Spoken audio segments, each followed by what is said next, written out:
En este momento la ORCAO es la que está llevando a cabo estos ataques, pero evidentemente en todo el territorio zapatista se están dando presiones de todo tipo que ya se han descrito a lo largo de esta conferencia de prensa. Por un lado, lo que llamamos un cerco de penetración del propio ejército a partir de un patrullaje permanente que incluye convoyes y que incluye también una vigilancia aérea y de trabajo de inteligencia que lleva a cabo en todo el territorio zapatista, permanente, sistemático. Por el otro lado, la utilización del crimen organizado, no solamente en este territorio que ya se ha denunciado, en la frontera estamos viendo también ese mismo reclutamiento de jóvenes, etcétera, en un conflicto supuestamente entre dos cárteles, pero que evidentemente reciben órdenes en esta estrategia central que tenemos que ubicar en Sedena, que tuvimos que ubicar en Marina, que tenemos que ubicar en los altos mandos que nunca han aceptado al EZLN. Recuerdo cuando estaba en la COCOPA cómo mencionaban al EZL, los subversivos, nunca mencionaban zapatistas, nunca decían los subversivos. Esto es un plan contrainsurgente que desde el 94 se pone en marcha, es un plan permanente de hostigamiento con las comunidades, es un plan de desgaste, es un plan de fragmentar a las comunidades, como lo señalaba Carlos, a través de las dádivas, de sembrando clientelismo, a través de los apoyos siempre individualizados, a través del papel patético que juega el nuevo indigenismo del Instituto Nacional de los Pueblos Indígenas. Todo esto, pues, es una estrategia, como ya lo dijimos y sintetizamos, una estrategia de guerra contra los pueblos. Hay una guerra contra los pueblos en todo el territorio nacional, pero particularmente en el estado de Chiapas, cubre las características de una guerra contrainsurgente. Los zapatistas, como se dijo aquí, renunciaron a entrar en el terreno militar, pero tienen sus instrumentos que ellos llaman, como el asadón, tienen sus armas. Es un grupo armado, es un grupo insurgente, y por lo tanto la política que aplica el Estado mexicano es una política de permanente contrainsurgencia, con todas las escuelas que ellos han aprendido de los franceses, de los estadounidenses, de los ingleses. Esa es la realidad que está viviendo el país, y con el nivel de militarismo que este gobierno ha dado, con el nivel de penetración de las misiones del Estado que deberían de estar en secretarías civiles y que tiene a su cargo Sedena. Sedena construye hoteles, administra aeropuertos, Sedena ya son geólogos, ya son arqueólogos, ya hacen promocionales con el Instituto Nacional de Antropología e Historia. Sedena está en todos lados y en todas partes. Entonces, ¿qué país vivimos? Esto es la realidad que se vive en los pueblos indígenas, en la realidad de la guerra. Quien la dude, pues que vaya a cualquier comunidad indígena o que vaya a cualquier territorio de los que habitamos para que sufra de manera directa lo que es esa guerra. Perdón que insista con mi pregunta, pero ¿cuántas comunidades son las que están siendo atacadas? Hablaba de todo el territorio zapatista, pero ¿cuántas comunidades son las que se encuentran bajo ataque en este momento, por favor? Además de la comunidad de Moisés Gán, por favor. Sí.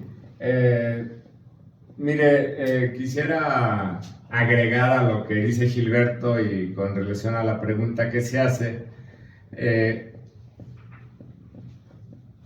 La presencia militar, como ustedes lo saben, es inusitada en el estado de Chiapas y particularmente en torno a las comunidades zapatistas, como en ninguna otra parte del país. Y esto desde el año de 1994, intensificándose en 1995 y principios de 1996. La Secretaría de la Defensa Nacional, desde aquellos años, diseñó grupos paramilitares de diversa índole que han ido mutando algunos subsisten, otros han desaparecido, pero en este momento podríamos hablar de la Organización Regional de Cafeticultores de Ocosingo, Orcao, como un grupo con base y con presencia en la región de Ocosingo y Las Cañadas, en torno a los municipios autónomos Ricardo Flores Magón y Lucio Cabañas, en torno a las regiones de los caracoles 9 y 10, de los caracoles zapatistas. Pero la presencia militar y paramilitar es generalizada, no con esto quiero decir que esté focalizada en esta parte, está en toda la geografía en la que está distribuida la presencia zapatista.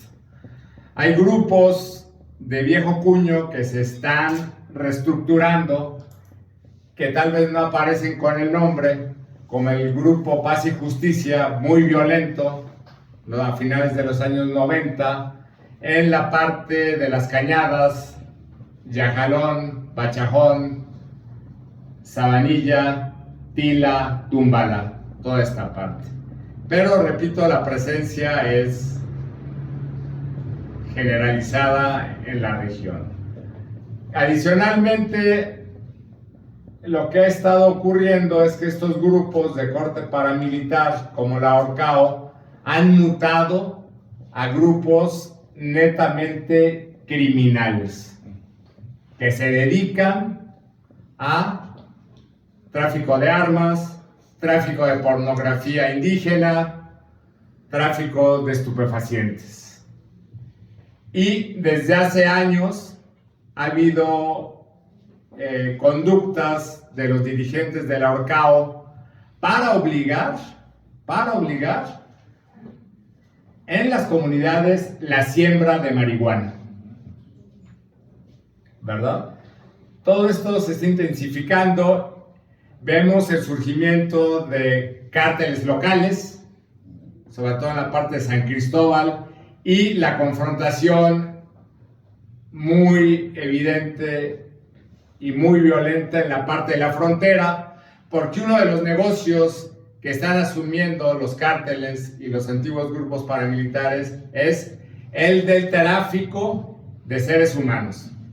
Ustedes saben lo que implica la frontera de Chiapas con Centroamérica, probablemente el mayor flujo de seres humanos en el mundo. Y entonces vemos la presencia reciente, o por lo menos que se ha hecho pública, de cárteles como el Jalisco Nueva Generación, que adicionalmente está creciendo en toda la geografía nacional. Y esto se da desafortunadamente con el componente de la militarización. Es desafortunado esto, porque en tiempos de Felipe Calderón, la guerra contra el narcotráfico, sacar a los militares a las calles y crecer su influencia en las geografías de este país, lo que hizo fue crecer la presencia y la influencia de los cárteles criminales. El caso sencillo y simple de explicar: Santa María Ostula, al día de hoy, 38 comuneros asesinados, 3 en lo que va de este año, fundamentalmente entre los años 2009 y 2014, por el cártel de los Caballeros Templarios, que pudo tener el control de la costa sierra de Michoacán en el momento mismo en que la presencia de la Secretaría Marina Armada de México creció y estableció 2 bases de operaciones adicionales a las que ya tenía. En el momento en que la influencia de la Secretaría de la Marina Armada de México crece en la costa de Michoacán, los templarios se asientan y crecen su influencia. Hace unos meses se denunció cómo, con participación de la Guardia Nacional, que está integrada casi exclusivamente por mandos y elementos militares, han estado creciendo los cárteles en diversas regiones del país. Entonces, decimos, lo dice Gilberto atinadamente, una guerra irregular, pero una guerra de larga data, no de este momento, no de este año, no de este gobierno. Es una guerra que se prolonga ya por años y que tiene como finalidad disgregar, destruir a los pueblos originarios que resisten las políticas de despojo de las grandes empresas, justamente para poder apropiarse de sus riquezas. Y decíamos, con esto concluyo, que son un conjunto de megaproyectos que están apuntalando estas políticas. Tren Maya, corredor interoceánico del Istmo de Tehuantepec, que además es un proyecto viejísimo, Proyecto Integral Morelos. Juntos esos tres proyectos antes se llamaron Plan Puebla-Panamá, con Vicente Fox, después Proyecto Mesoamérica, con Felipe Calderón, y a esto agregaríamos toda la política de hidrocarburos y de compra y distribución de gas de lutita y petróleo del sur de Texas hacia México y específicamente hacia el sureste del país, y el intento por implementar una agresiva política de ordenamiento territorial en la Ciudad de México, que se engarza con todos estos grandes megaproyectos. Gracias.